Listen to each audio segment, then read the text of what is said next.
hidup memang dalam peperangan loh saudara. Yang dikatakan peperangan rohani itu adalah hal yang nyata, bukan film, bukan main-mainan. Kita menghadapi ini dalam kehidupan kita sehari-hari. Perang itu bukan musiman, perang terjadi kapan saja saudara. Apalagi bicara tentang spiritual warfare ya. Kalau bicara tentang mobility itu antara lain seperti zaman dulu itu chariot. Apa chariot itu? Kereta-kereta kuda yang dipakai. Zaman dulu itu kuda adalah kekuatan yang luar biasa. Ya kita harus kembali kepada Alkitab toh. Lalu cavalry, kemampuan tentaranya. Kemudian kalau kita bicara tentang firepower zaman dulu tuh mereka menggunakan antara lain panah ya, panah berapi, dan itu merupakan pasukan yang paling hebat. Kalau saudara pernah melihat sejarah cerita benar saudara tentang Ottoman, pernah lihat? Nah, saudara lihat di sana. Itu yang dikatakan panah berapi atau menggunakan firepower itu adalah pasukan yang khusus yang setelah di brigade yang keberapa ya. Baru yang di depan tuh biasanya mereka pilih orang-orang ya yang sedikit second class katanya, yang enggak itu taruh di depan. Kalau depan itu tidak berhasil, nah bagian yang kedua ini akan melancarkan serangan dengan panah berapi. Nah itu antara lain spear ya. Mereka menggunakan tombak atau lembing, itu zaman dulu saudara. Pakai tombak, zaman sekarang waduh.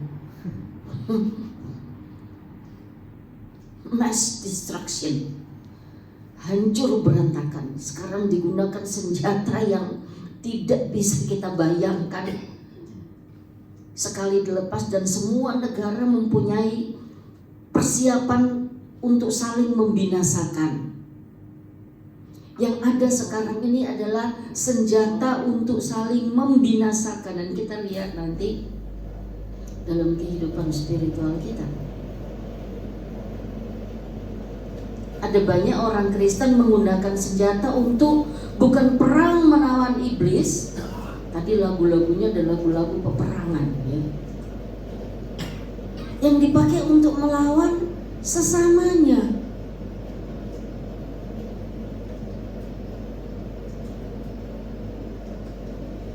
Nah zaman dulu kampak juga termasuk ya.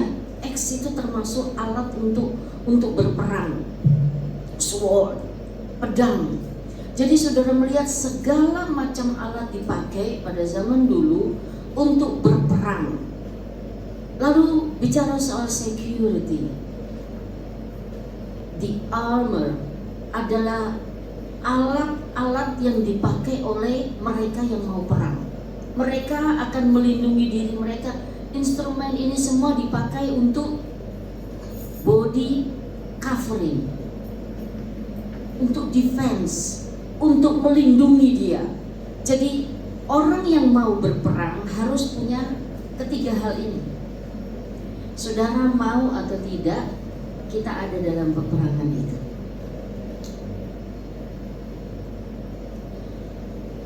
Satu saja saudara ya, saya ingin kita melihat bagaimana pada zaman dulu dikatakan bahwa orang Israel itu waktu mereka masuk tanah Kanaan, ini berintroduksi sudah berapa lama ya? Saya khawatir saudara nanti mulai tidur atau keenakan ada yang dongengin. Pada zaman dulu saudara, bangsa Israel waktu masuk tanah Kanaan, di Kanaan itu bukan tanah kosong ya, terus wah ada anggur, susu, madu. Ternyata di sana ada 5 bangsa kafir yang harus dikalahkan oleh orang Israel. Dan firman Tuhan katakan di dalam Judge, Hakim-Hakim pasal yang ketiga, baca sendiri. bahwa bangsa Israel harus menghadapi ini sebab keluar dari padang gurun. Berapa lama mereka di padang gurun? 40 tahun. Itu sudah 1 atau 2 generasi. Jadi generasi yang lama itu sudah mati. Yang baru. Nah, yang baru ini dikatakan mereka itu nggak tahu apa-apa, nggak tahu perang. Mereka tidak tahu perang. Allah sediakan 5 bangsa ini yang hebat. Filistin itu keturunannya raksasa, saudara. Lawan kita raksasa, nggak main-main. Mereka harus menghadapi 5 bangsa kafir ini, supaya firman Allah katakan dalam Hakim-Hakim pasal 3, baca saja, melatih bangsa ini untuk perang. Kita pun sama, gereja Tuhan dilatih. Selama kita nanti di surga nggak ada perang lagi, saudara, tidak ada. Selama kita di sini, kita dilatih untuk berperang. Jadi kita taruh itu, kita ingat itu bahwa kehidupan kekristenan kita pun tidak luput dari hal ini. Mari kita lihat ayatnya di dalam Efesus pasal yang ke-6. Saudara yang punya, kita lihat di situ ya. Efesus pasal yang ke-6. Kita membaca ayat yang ke-10 sampai 18. Akhirnya, hendaklah kamu kuat di dalam Tuhan, di dalam kekuatan kuasanya. Kekuatan kita bukan senjata yang dipakai, bukan kemampuan-kemampuan yang sumbernya dari dunia ini, tetapi kekuatan kita datang dari kuasanya, kuasa Tuhan. Jadi peperangan kita bukan peperangan secara fisik. Judulnya saja spiritual warfare, ya. Jadi kita lihat bahwa kita akan baca seterusnya ayat ini, Efesus pasal yang ke-6. Kita membaca keseluruhan dari ayat ini, ya. Ayat yang ke-11. Kenakanlah seluruh perlengkapan senjata Allah, supaya kamu dapat bertahan melawan tipu muslihat iblis. Iblis itu ahlinya penipu. Jangan salah ya. Kalau orang nipu-nipu cuma sedikit-sedikit percuma. Iblis itu ahlinya penipu, ya. Karena ayat 12, perjuangan kita bukanlah melawan darah dan daging, tetapi melawan pemerintah-pemerintah. Nah, saya ingin akan menjelaskan sedikit tentang hal ini. Jangan kalau saudara lawan pemerintah. Melawan pemerintah-pemerintah, melawan penguasa-penguasa, melawan penghulu-penghulu dunia yang gelap ini, melawan roh-roh jahat di udara. Ayat 13, sebab itu ambillah seluruh perlengkapan senjata Allah, supaya kamu dapat mengadakan perlawanan pada hari yang jahat itu, dan tetap berdiri sesudah kamu menyelesaikan segala sesuatu. Jadi bagian yang pertama kita lihat ada nasihat. Kita perhatikan saja kalau bicara soal ini, saudara, panjang sekali, tapi saya menyingkatkan bahwa dalam peperangan rohani ini kita baru baca dikatakan kita perlu, ayat yang ke-12,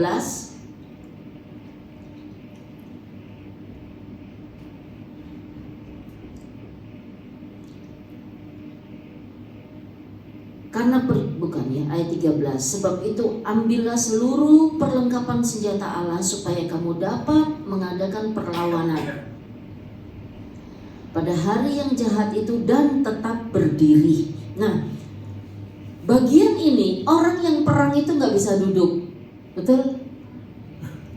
Bisa di itu poin-poinnya.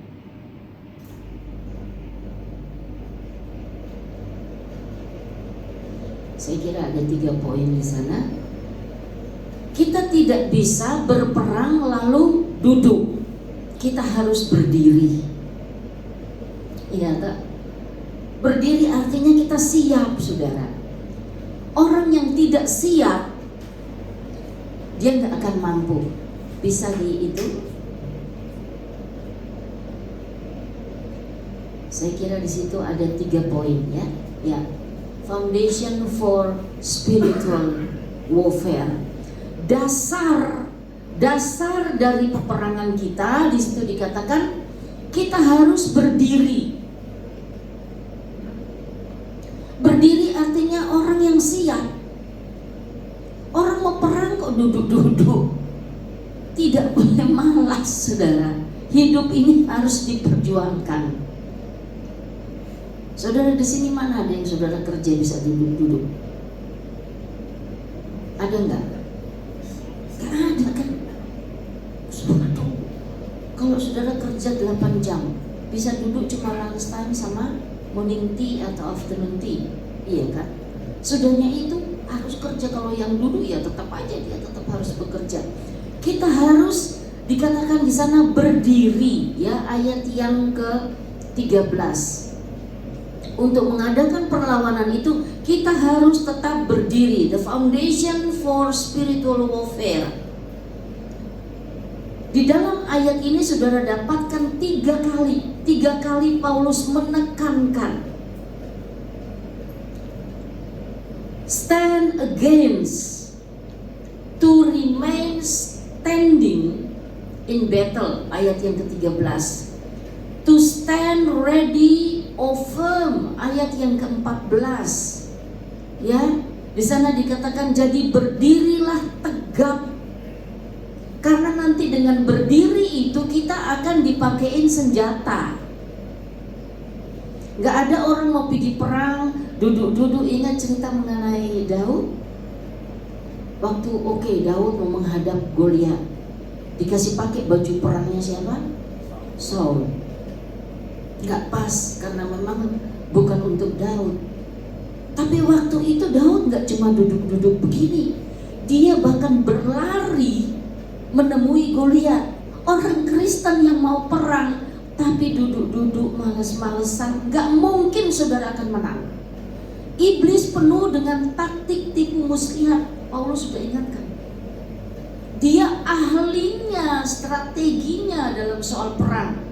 Dan kalau kita tidak mempunyai kekuatan, kemampuan, kita tidak siap berdiri teguh, artinya kita siap, saudara. Siap untuk berperang. Karena sekali lagi hidup ini adalah peperangan. Dan tadi kita sudah nyanyikan kita pasti menang. Kita pasti menang, ya. Jadi foundation, dasar kita untuk maju dalam peperangan, kita harus berdiri teguh, tidak terombang-ambing ke sana sini. Bicara soal berdiri teguh itu bicara soal pendirian juga, saudara. Kalau pendiriannya goyang, ya, kalau orang berdiri mau perang tapi ininya gini-gini, wah, nggak akan menang, nggak akan menang. Saudara harus berdiri firm, standing firm. Berdiri teguh, pendirianmu harus teguh. Bahwa saya ikut Tuhan. Ada amin, saudara. Harus teguh, ya, apapun yang ada di depan kita. 2 Timotius pasal 2 ayat 19. Mari kita membaca ayat ini. 2 Timotius pasal yang kedua ayat yang ke-19.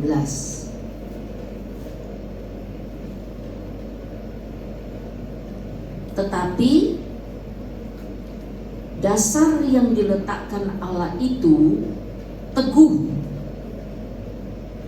dan meterainya ialah Tuhan mengenal siapa kepunyaannya, dan setiap orang yang menyebut nama Tuhan hendaklah meninggalkan kejahatan.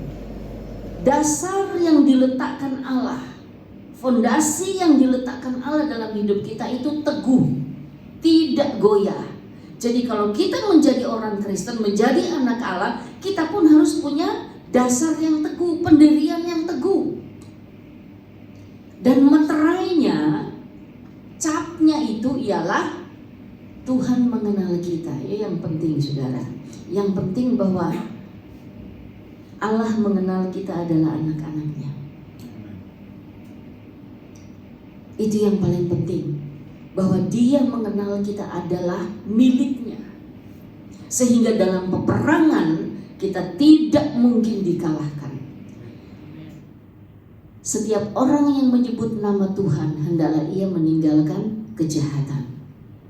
Jadi mereka yang milik Allah, mereka yang ada cap meterai sebagai umat Allah, mereka harus hidup di bawah kedaulatan Tuhan. Nah, kita masuk bagian yang berikutnya, dress for battle.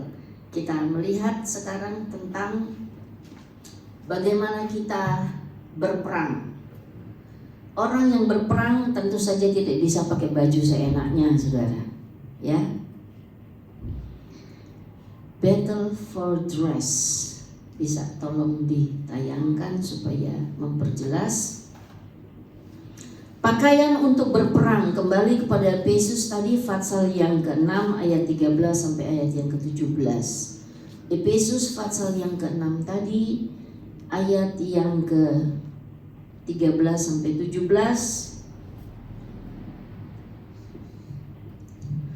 Masih susah dicari-cari ya. Oke. Yang pertama, ayat yang ke-13. Sebab itu ambillah seluruh perlengkapan senjata Allah, supaya kamu dapat mengadakan perlawanan pada hari yang jahat itu dan tetap berdiri, sesudah kamu menyelesaikan segala sesuatu. Ayat 14, jadi berdirilah tegap, berikat pinggang kebenaran, dan berbajukan sirah keadilan. Kakimu berkasutkan kerelaan untuk memberitakan Injil damai sejahtera. Ayat yang ke-17, dan terimalah ketopong keselamatan dan pedang roh, yaitu firman Allah. Bicara tentang, semua ini bicara tentang pakaian yang kita pakai untuk berperang. Nah, ayatnya keluar juga nih. Dress for battle. Orang yang mau perang, pakaiannya harus pakaian perang. Kita sudah baca tadi. Harus siap dengan pakaian perang yang didasarkan oleh firman Tuhan. Kita tidak perang dengan cara kita, saudara. Kita berperang dengan cara Tuhan, dengan cara-cara ilahi. Yang pertama, the shield. Kita memakai shield. Apa itu bahasa Indonesianya? Perisai. Orang yang perang itu mesti pakai perisai. Saya sengaja supaya saudara bangun. Pakai perisai. Nah, kalau saudara melihat zaman sekarang, saya nggak lihat lagi seperti itu ya. Tapi kalau sudah lihat perang zaman dulu, itu semua tentaranya tuh disiapkan pakai perisai.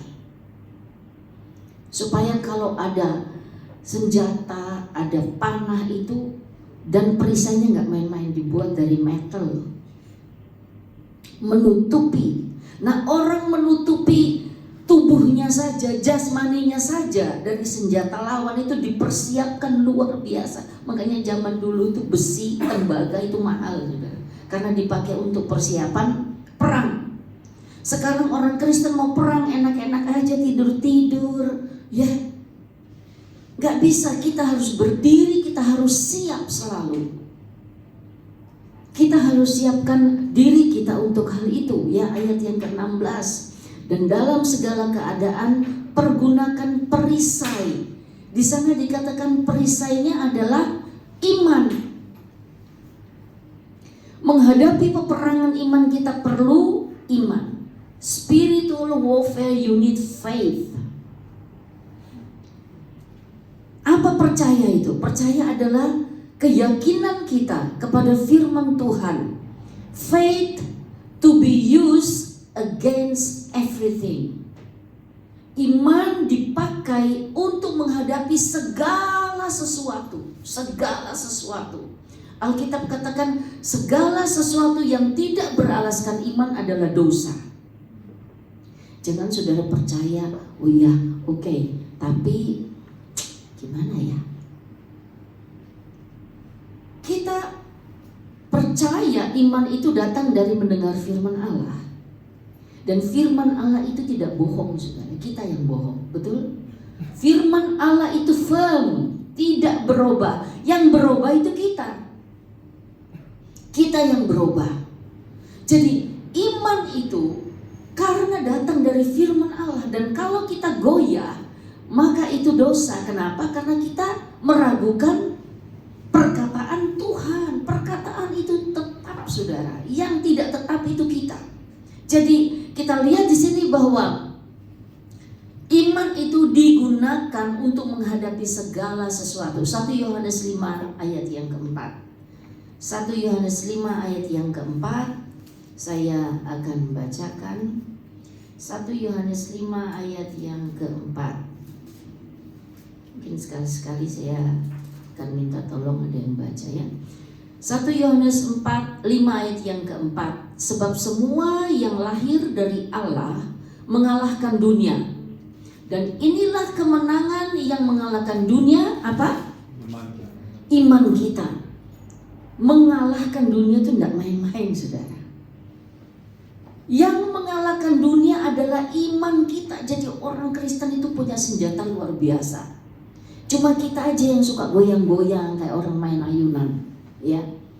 Percayakan sepenuhnya bahwa firman yang ada di dalam kita itu hidup. Yesus katakan, perkataan-perkataan yang aku katakan kepadamu adalah hidup. Kita aja yang mau menghidupkan atau yang membuat itu tidak efektif dalam hidup kita. Jadi shield atau perisai itu bicara tentang iman, ya. Faith that overcomes the world. Luar biasa, ya. Luar biasa. Tidak ada perkataan yang seperti ini, nggak ada. Dimanapun saudara cari nggak ada. Untuk mengalahkan dunia ini adalah iman. Itu sebabnya Yesus katakan kepada Petrus, berdoalah, mintalah, Tuhan tambahkan iman kami, kuatkan iman kami. Yang kedua, dress of battle, pakaian untuk berperang. Jadi yang pertama tadi kita mesti punya iman untuk perang. Nah, nanti kita lihat jenis perangnya. Mudah-mudahan saya dikasih waktu sedikit. Saya lihat-lihat waktu, takut nanti saudara tidak undang saya lagi nih ibu kalau ngomong kelamaan. Helmet ayat yang ke-17, kembali tadi ke Efesus pasal yang ke-6, ya. Helmet itu apa ya? Hah? Helm. Kalau saudara naik motor tahu ya artinya helm tuh. Naik motor aja mesti pakai helm, ya. Apalagi untuk keselamatan kita secara rohani. Ayat yang ke-17. Di sana dikatakan, dan terimalah ketopong keselamatan dan pedang roh. Helmet of salvation. Kenapa ya? Dalam perang ya memang kita mesti pakai helmet. Putting on the helmet harus dipakai, saudara. Bukan seperti sekarang helmet begitu saudara habis naik motor pulangnya taruh aja situ, ya. Tetapi setiap hari harus kita pakai itu, ya. That's cover our minds with the blood of Jesus. Nah, kita langsung saja bahwa sebenarnya ini berbicara tentang bagaimana kita menjaga pikiran kita. Saya minta tolong bacakan Revelation 1 verse 5. Di dalam kitab Wahyu pasal yang pertama ayat yang ke-5. Tolong dibacakan. Wahyu 1 ayat 5. Dan dari Yesus Kristus, saksi yang setia, yang pertama bangkit dari antara orang mati dan yang berkuasa atas raja-raja di bumi ini. Bagi Dia yang mengasihi kita dan yang telah melepaskan kita dari dosa kita karena dosa kita oleh darahnya. Ya, Jadi dengan darah Yesus kita itu diselamatkan. Kita dilepaskan dari roh-roh dunia yang berusaha menguasai kita, ya. Jadi itulah keselamatan yang Yesus sudah kerjakan bagi kita. Lalu kenapa kita mesti pakai helmet ini? Kolose pasal yang ketiga. Kolose pasal 3 ayat yang kedua. Banyak ayat ya kalau sama saya, karena kalau saya ngomongnya ngaco, saudara bilang ayatnya mana? Kan gitu, banyak yang gitu saudara. Ayatnya mana Bu? Kolose 3 ayat yang kedua, silakan.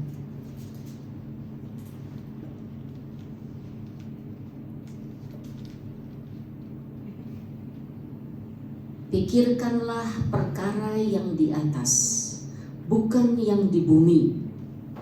Pikirkanlah perkara yang di atas, bukan di bumi. Jadi melindungi kepala kita, berbicara tentang melindungi the way how you think.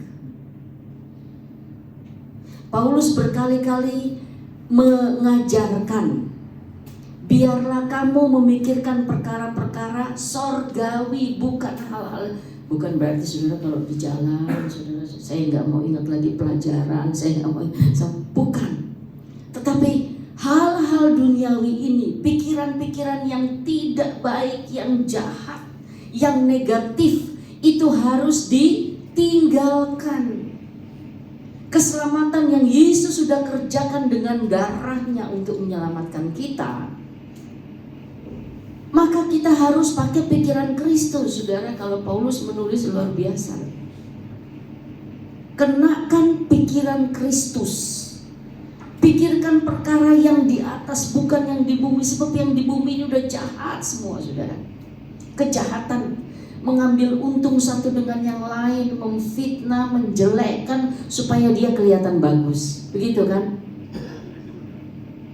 Susah untuk menerima. Semua negatif, semua negatif.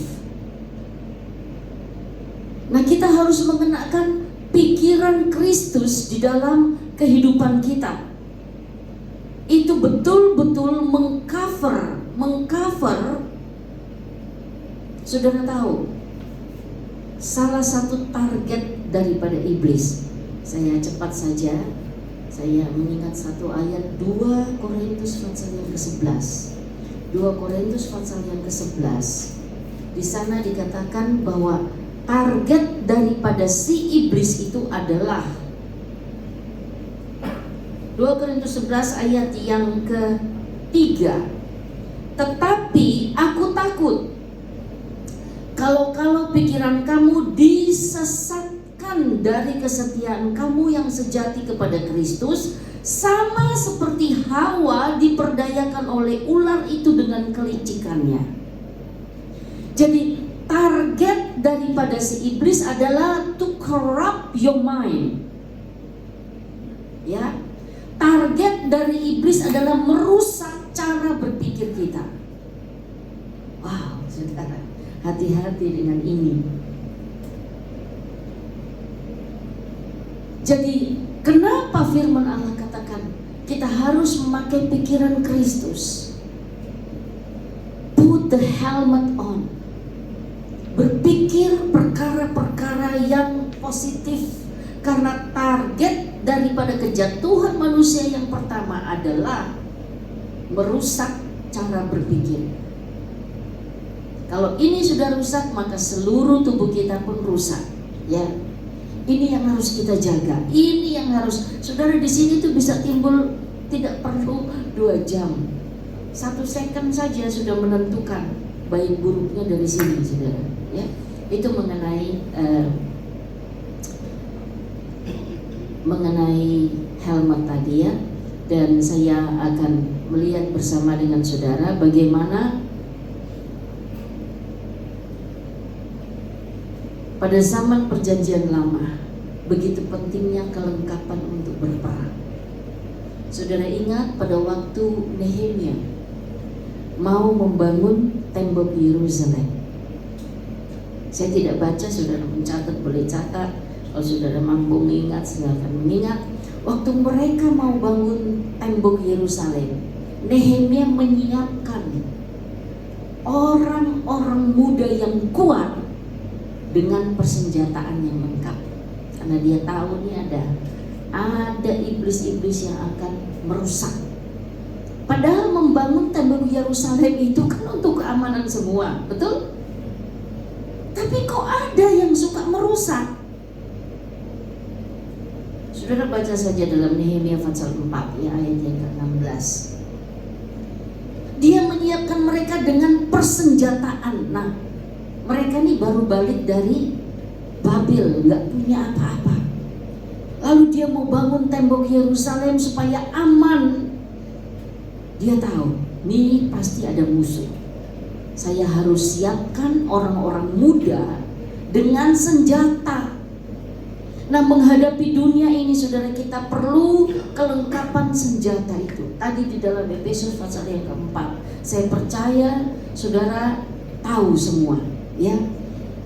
Yang kita lawan dikatakan pemerintah. Nah, saudara, saya sedikit saja menyinggung hal ini. Ada orang-orang Kristen yang salah paham dengan ini, sehingga mereka menolak apa yang menjadi program pemerintah yang positif. Tahu ya, bahkan pendeta-pendeta menganggap vaksin itu antikris lah, segala macam lah. Aduh, banyak yang nelfon saya, Bu, benar nggak sih katanya itu ada angka 66. Saya bilang, di mana ditaruh itu vaksin itu untuk menolak? Di mana itu angka itu? Ternyata pendeta dari Eropa sana juga yang masukin, dan herannya orang Kristen percaya. Saya dengar di Randall Mall hari Jumat ada orang Kristen anak Tuhan yang muter-muter juga bawa pamflet itu. Jangan mau divaksin. Bukan itu, saudara, bagaimana iblis memutar balikkan keadaan. Dan menyesalnya itu datang dari orang-orang Kristen dan pendeta-pendeta lagi. Pendeta-pendeta loh. Melawan pemerintah bukan itu, melawan penguasa bukan itu, saudara. Yang kita hadapi adalah yang terakhir, supaya saya nggak kelamaan. Yang terakhir, peperangan yang paling berat adalah menghadapi diri kita sendiri. Pada saat pikiran saya mulai tidak bisa menerima, dalam keluarga saja, saudara, misalnya bersaudara 4 itu pasti beda ya, betul? Pasti beda cara berpikir, pandangannya semua beda. Dan itu sulit untuk bisa saling menerima, sulit sekali. Nah, melalui firman Allah dan Roh Kudus kita itu disatukan. Dengan iman kepada Yesus Kristus kita disatukan. Kita belajar menjadi satu gereja. Tadi pengakuan iman, kita satu gereja yang am dan kudus, artinya disatukan. Di dalam Yohanes 17 Yesus berdoa untuk kesatuan, persekutuan. Karena Mazmur 133 apa 33, berkat Allah turun kalau ada persatuan. Betul? Tapi iblis mencerai-beraikan. Iblis berusaha memecah itu. Nah, kita harus punya pakaian untuk perang, bukan adu argumentasi. Ada di dalam Alkitab, ya. Tetapi firman Tuhan katakan kita datang dengan segala kerendahan. Ayat yang ke-18 Efesus 6 tadi, dalam segala doa dan permohonan. Dengan doa dan permohonan. Dan berjaga-jagalah di dalam doamu itu dengan permohonan yang tidak putus-putusnya untuk segala orang kudus. Pray constantly. Bahkan cenderung persistent. Apa itu? Seperti orang yang gak berhenti ya, memaksa berdoa, Tuhan, tolong Tuhan, supaya supaya kita menjadi satu di dalam iman. Bicara soal kasih, ya ampun, jauh banget. Jauh banget bicara soal kasih. Apa definisi kasih? Kalau bicara kasih, orang bayangannya, wah, kasih selalu memberi, lemah lembut. Lah, kasih itu apa? Sabar. Gereja Tuhan, mana kesabarannya? Kasih itu menahan diri. Dari sabar terus yang paling bawah apa? Self control. Bagaimana kamu mau perang kalau kita tidak ada self control? Kita tidak bisa mengontrol diri sendiri, nggak bisa, saudara. Orang mau perang kalau dia penuh dengan emosi, dia kalah duluan. Itu sebabnya dikatakan dia harus punya strategi, ya. Mau perang itu jangan saudaranya sendiri yang diajak perang. Perang itu dengan kuasa-kuasa gelap, saudara. Dengan saudaranya dikatakan love one another. That's a command. Itu adalah perintah yang harus dilakukan. Menghadapi peperangan, yang paling berat saya mau katakan adalah bagaimana kita menghadapi diri kita sendiri. Pada saat kita tidak bisa menerima, disitulah saudara kita diuji. Bisa enggak kita saling merendahkan diri? Baca terus tadi dalam Efesus pasal yang kelima, Efesus pasal yang ke-6, bahwa peperangan yang kita hadapi bukan melawan sesama kita, bukan, tapi melawan penguasa-penguasa di udara. Bicara soal setan-setan itu, ya. Dan mereka itu seperti api yang jahat. Api yang jahat itu tidak hanya membunuh tapi menghanguskan, kalau bisa habis sama sekali. Begitulah kelicikan daripada kuasa gelap itu, daripada setan itu. Firman Allah sudah menggambarkan bahwa kuasa gelap setan itu seperti singa. Ya, Petrus katakan seperti singa. Singa itu adalah meat eater. Dia tidak bisa diajak kompromi, saudara. Habis, dia hanya punya sifat membunuh. Dan kalau kita anak-anak Tuhan masih mempunyai sifat seperti ini, aduh saudara, di surga tuh nggak ada loh. Kita melatih diri kita love one another di sini, nanti di sana nggak lagi, saudara. Kalau saya mau tanya, siapa masuk surga? Ada yang nggak mau ke surga, selamat tinggal di sini, ya. Kalau ditanya, kita justru ke gereja karena kita mau ke sana, kan? Saudara, neraka itu bukan main-main loh. Saya mempelajari membaca Quran. Neraka yang digambarkan di Quran itu lebih dari apa yang di Alkitab. Sehingga umat muslim itu takut kalau bicara soal neraka. Wih, takut. Tapi Yesus gambarkan begini, bahwa di neraka ulat pun tidak akan mati. Bayangkan, ulat, apalagi segede gajah kita ini. Sengsara. Kalau ada hidup kekal, maka ada sengsara yang kekal di sana. Jadi jadilah orang Kristen yang benar, jangan setengah-setengah, saudara. Ayat yang terakhir. Ayat yang terakhir ada di Efesus 1 ayat yang ke-22. Saya minta Jeremy tolong bacakan. Efesus pasal yang pertama ayat yang ke-22.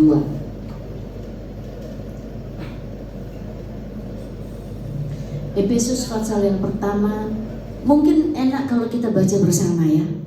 Efesus pasal yang pertama ayat yang ke-22, 2, 3. Dan segala sesuatu telah diletakkannya di bawah kaki Kristus, dan dia telah diberikannya kepada jemaat sebagai kepala dari segala yang ada. Ada amin firman Tuhan, saudara. Segala sesuatu. And God placed all things under His feet. dia sudah kalahkan. Dan yang paling ditakuti manusia, yang paling mengerikan apa? Ya, yang keras enggak apa-apa saudara. Kematian. Kalau sudah ditanya sekarang mau mati, Ricky, saya kadang-kadang kalau sudah capek, Tuhan, tidak apa-apa, sekarang atau nanti kayaknya sama aja. Saya sudah capek tuh, sulani. Sudah lihat dunia begini, Tuhan, sudahlah. Yang penting jangan saya kena ini lagi racun dunia, mendingan saya sekarang ke sorga. Kalau yang diajak tua-tua, saudara pasti maunya gitu. Karena capek. Kalau saudara masih pengen lama, atau waduh, belum jalan-jalan, belum ada yang belum menikah, belum punya pacar, saudara melelahkan hidup ini. Nah, Yesus katakan bahwa satu hal yang sangat manusia takutin adalah kematian. Betul? Saya ingin saudara mikirin ini. Mau mati? Mau mati dia. Baru sakit aja udah panggil ambulans, udah panggil pendeta, doakan karena takut mati. Ya. Itu sudah dikalahkan, kematian yang kekal. Firman Allah katakan semua manusia sudah berdosa. Roma 6 ayat 23, dan karena dosa maka upahnya, the wages of sin is death, mati. Tapi Yesus datang menyelamatkan kita, maka dikatakan maut sudah dikalahkan. Ya, kita akan mati memang, ini tubuh ini, tetapi roh kita diselamatkan oleh Dia. Dia sudah mengalahkan, saudara, luar biasa. Kita punya seorang juru selamat. Sebentar lagi dunia akan merayakan kedatangan Yesus ke dalam dunia ini untuk keselamatan. Dia sudah mengalahkan, dan dia katakan, lalu dia katakan apa? Dan dia telah diberikan kepada jemaat diberikan kuasa yang sama.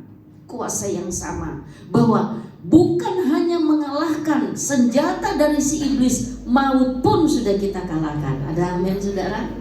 Bukan soal perasaan kita, bukan soal pikiran kita, bukan soal kegagalan kita. Bukan. Tetapi kuasa Allah yang Dia berikan kepada kita untuk mengatasi bahkan kematian tidak bisa lagi menakut-nakuti kita.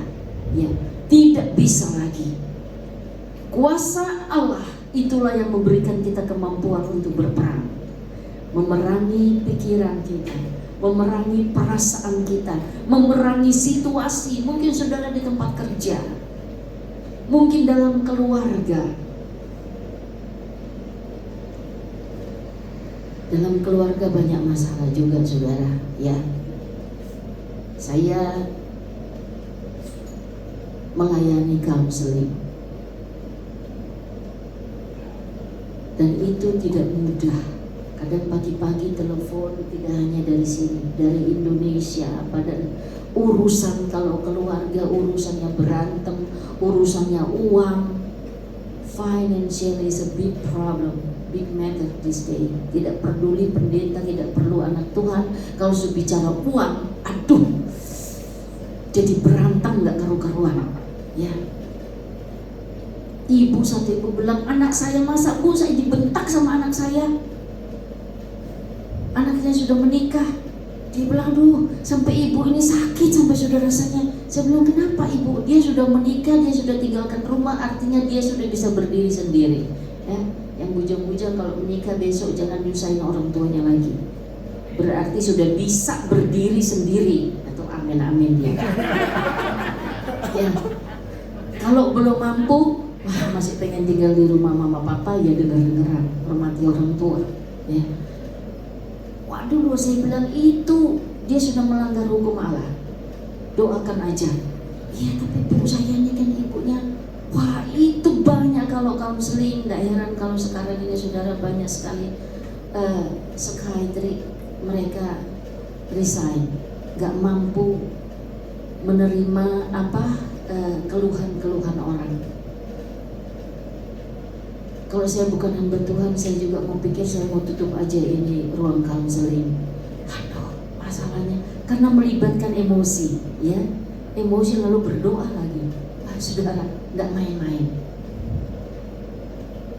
Masalah itu banyak sekali. Peperangan kita itu, saudara, bukan terhadap sesama, bukan diri kita sendiri. Kalau kita sudah bisa mengalahkan diri sendiri, kita mampu dengan tetangga di sebelah. Apa yang terjadi, kita mengerti. Banyak masalah kalau untuk anak-anak Tuhan saya katakan, kita lebih dewasa. You have to understand others. Kita tidak minta orang mengerti saya, tetapi saya mesti mengerti dia. Ada amin? Karena kalau kita tuntut orang mengerti, saya akhir dengan kesaksian, saudara. Saya pernah bekerja di mental disability area. Dan saya bertanya-tanya, Tuhan, kenapa saya ada di sini? Tapi rupanya Tuhan memang, kalau saudara punya pikiran waras, bersyukur sama Tuhan. Bersyukur. Ada ratusan ribuan bahkan jutaan mereka yang punya mental disability. Dan saya pelajari, waduh, tapi saya cuma berdoa. Kadang-kadang kalau Tuhan tolong jiwa ini, saya nggak mampu, tapi engkau, dia lahir dengan keadaan. Nah, orang tuanya tanya, kenapa saya sudah berdoa minta kesembuhan begini? Saya bilang, this is not about this your daughter, this is about you. How you treat your daughter. Bagaimana kita melayani mereka. Karena ada ketentuan, sekalipun mereka mental disability, kita harus treat mereka seperti orang normal. Kalau enggak kan kita sama-sama enggak normal. Betul? Masa dianya ini kita ikut gini-gini, kan enggak. So you have to treat them as a normal person. Kita pun mesti, okay, would you like to come please? What would you like? Enggak terus miring. Enggak boleh begitu. Jadi ini mengenai kita, saudara. Apalagi kita yang sudah menjadi anak, tadi kan dikatakan sudah menjadi milik, cap Kristus itu ada di dalam kita. Kita yang harus mengerti. Kalau atau mungkin saudara pikir, tapi kan itu pendeta, tapi kan itu, that's fine. Untuk pertumbuhan rohani kita, kita harus bersabar, ya. Kasih itu adalah sabar, dan sabar itu nggak enak, saudara. Nggak enak. Aduh, sabar itu bisa-bisa kita mental. Tetapi selama kita hidup di dunia, mari kita berdoa. Tuhan, tadi kita sudah dikatakan, berdoalah dengan tidak berkeputusan. Mereka yang siap perang adalah orang yang berdoa dengan siang dan malam, tidak berhenti. Kalau saudara berhenti, ketiduran. Betul? Waktu Yesus menghadapi salib di Taman Getsemani, yang dia temukan mereka tertidur, Petrus dan lain-lain. Padahal Petrus, guru, langkahi mayat saya dulu. Kalau ngomong hebat, suruh doakan, ketiduran. Ya, kita menghadapi peperangan, menghadapi mungkin salib dalam hidup kita sendiri, kita perlu berdoa. Jadi kalau jam doa, saudara rajinlah berdoa. Ada jam doa, rajin berdoa, ya. Karena disitulah letak kekuatan kita. Hubungan kita dengan Tuhan tidak ada yang tahu, tapi dalam kehidupan kita sehari-hari akan menunjukkan bahwa kita mampu. Kemampuan kita dapat dari Tuhan, bukan dengan ucapan yang besar, bukan dengan kegagahan, tetapi dengan kuat kuasa dari Tuhan yang membuktikan bahwa kita berdiri tetap. Kalau saya masih bisa berdiri, itu karena kuasa Tuhan yang berlaku dalam hidup kita. Bukan karena kita kuat, tetapi semata-mata karena firman Allah dan kuasa Roh Kudus. Jadi untuk berperang di dalam spiritual warfare, peperangan rohani kita perlu memakai baju perang. Dan baju perang kita adalah firman Allah, berdoa penuh dengan Roh Kudus. bukan dengan katakan siasat yang mesti bikin taktik ini itu dosa semua saudara yang datang dari sini. Tapi kalau pikiran kita sudah dikuduskan oleh firman Allah, yang ada adalah kepatuhan kepada firman Tuhan. Saya rindu siapa tadi yang ini, kita menyanyikan satu lagu saudara. Saya ini banyak nggak begitu tahu lagu, cuma tahu apa ref-refnya tapi tidak apa ya. Kita menyanyikan refnya saja.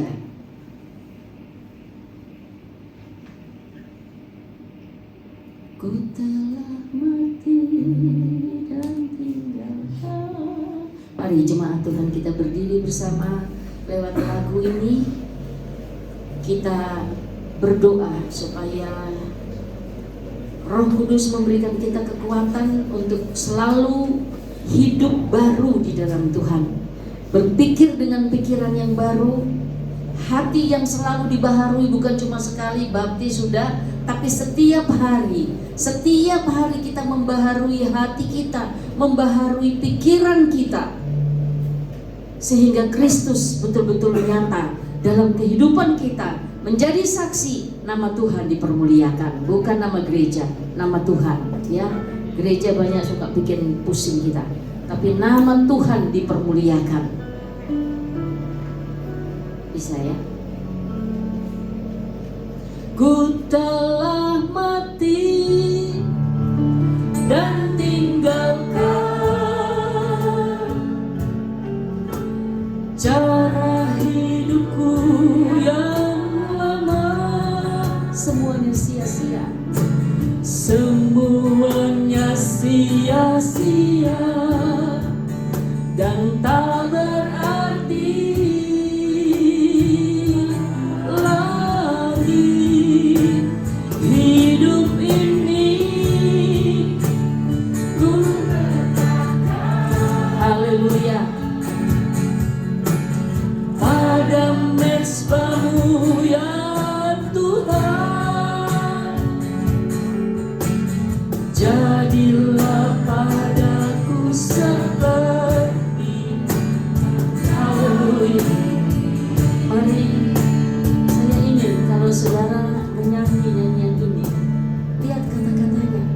Engkau sedang menyanyi dan menyatakan sama Tuhan. Jadi kalau nyanyi bukan karena enak, miring-miring begini, tapi tidak memaknai artinya.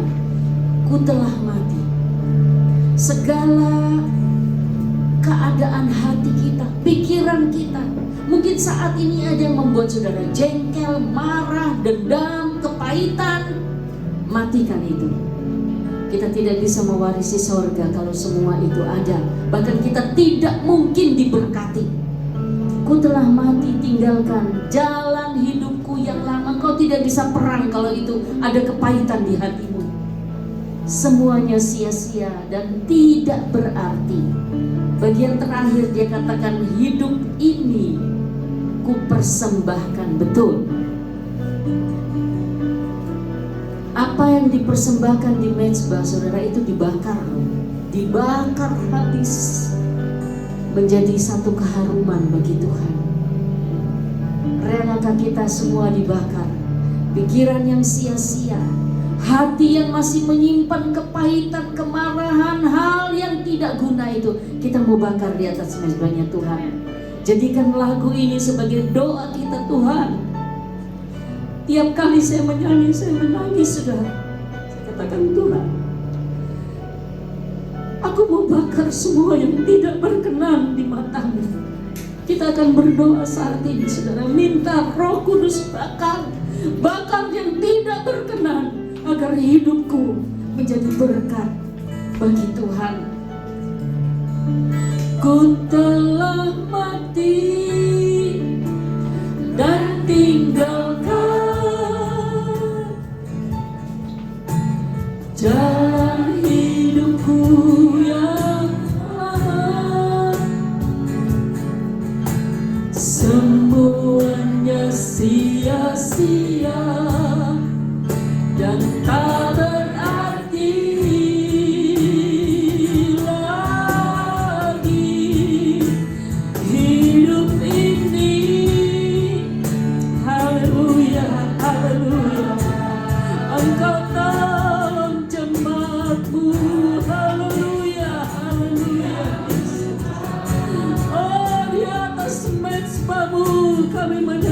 menyerahkan semua Tuhan.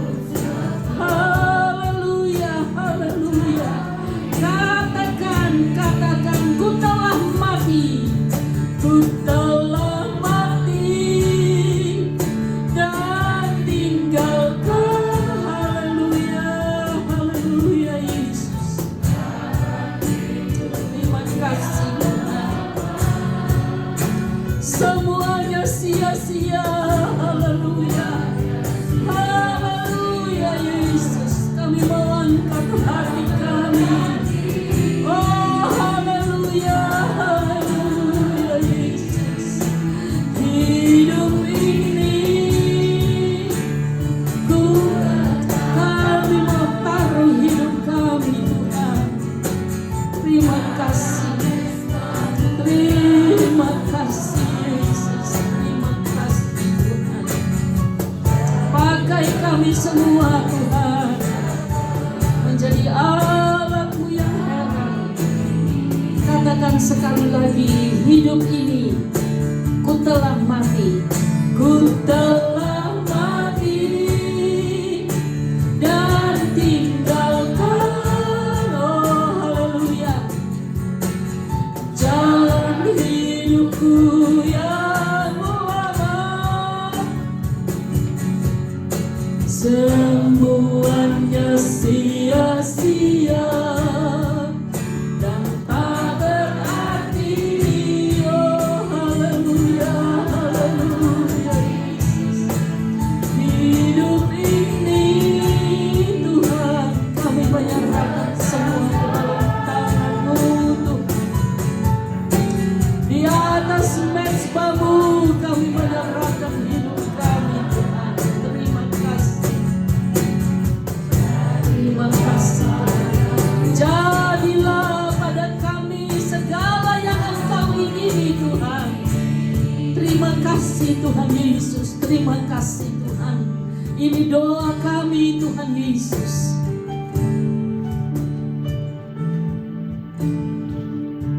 Kami akan menyalibkan segala perkara yang tidak berkenan Tuhan. Kehidupan yang lama telah kami tinggalkan. Kami mau hidup baru di dalam Engkau. Tolong cara berpikir kami, perasaan-perasaan kami Tuhan, baru itu dengan kuasa Roh Kudus-Mu. Kami mau hidup benar di hadapan-Mu dalam keseharian kami. Roh Kudus mampukan kami Tuhan. Kami mau taruh hidup kami di atas mezbah-Mu Tuhan. Jadilah menurut kehendak-Mu, bukan kami. Kami tahu Tuhan tidak mudah Tuhan, tetapi kuasa Roh Kudus-Mu akan memampukan kami untuk benar-benar berserah, benar-benar berserah, seperti korban yang diletakkan di atas mezbah Tuhan. Terima kasih ya Bapa, Engkau Allah yang baik, Allah yang sangat memperhatikan kami. Kuduskan kami, sucikan kami Tuhan, biar kami memikirkan dan mempunyai pikiran Kristus. Terima kasih Bapa, terima kasih. Di dalam nama-Mu yang kudus Tuhan, kami naikkan doa kami. Saya masih mengundang jemaat Tuhan berdiri bersama-sama. Kita nyanyikan lagu yang terakhir ini saudara. Bapa sentuh hatiku, ubah hidupku.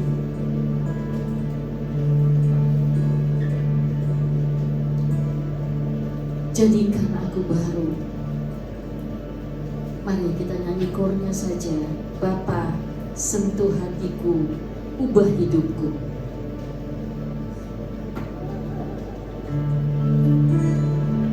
Bapa sentuh hatiku, ubah hidupku menjadi yang baru, bagai emas yang murni.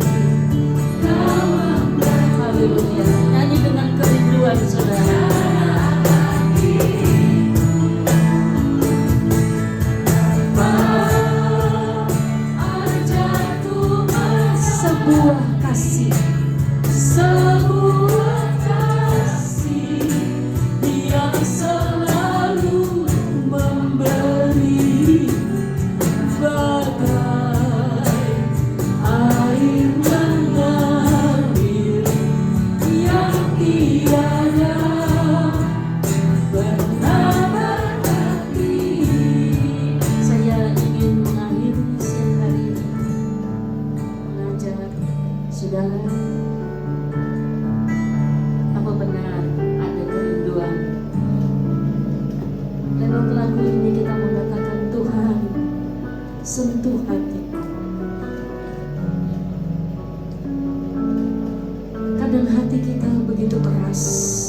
melupakan, sukar memaafkan, sukar menerima. Tapi pagi ini saudara, mungkin ada peperangan batin yang sedang engkau alami, tapi mari luaskan roh Allah. Kita mau katakan, nyanyi dari hati kita, Bapa, sentuh hatiku, ubah hidupku menjadi yang baru. Ajar aku mengerti sebuah kasih seperti air yang tidak pernah berhenti. Nyanyi dan yakinlah bahwa Yesus mendengar suara hati kita lewat pujian ini. Bapa, sentuh hatiku, ubah hidupku menjadi yang baru. Bagai emas yang murni, Kau membentuk bencana hati. Bapa, ajarku mengerti. Bapa, ajarku mengerti sebuah kasih yang selalu memberi, bagai air mengalir yang tiada. Nyanyikan sekali lagi. Bapa, sentuh hatiku.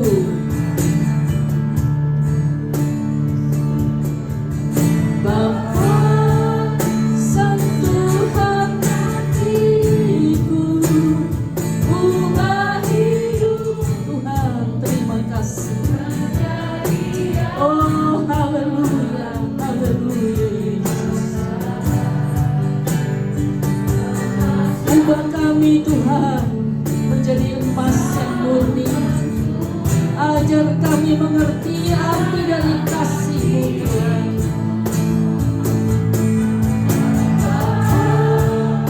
Ajarku sebuah kasih, sebuah kasih yang selalu memberi.